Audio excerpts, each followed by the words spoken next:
جب بھی کوئی نیا مہینہ آتا ہے تو ہم اس کے بارے میں ضرور سوچتے ہیں. لوگوں نے مختلف مہینوں کے ساتھ مختلف باتیں وابستہ کر رکھی ہیں.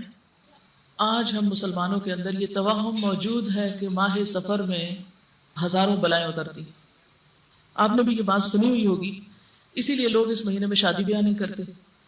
اسی طرح کوئی خوشی کی تقریب نہیں کرتے اور کہتے ہیں کہ اگر سفر میں شادی ہوئی تو صفر ہو جائے گی، یعنی کامیاب نہیں ہو سکتی.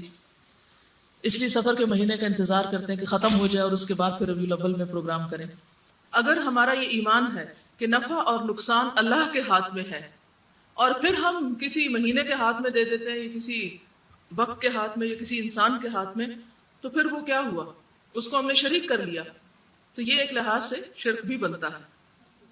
نہ تو بذات خود کوئی مہینہ اور سال برا ہے اور نہ کوئی دن اور نہ کوئی زمانہ، کوئی منحوس نہیں، بلکہ برائی کرنے والے خود برے ہیں. کل انسان الزمناہ طائرہ فی عنقہ،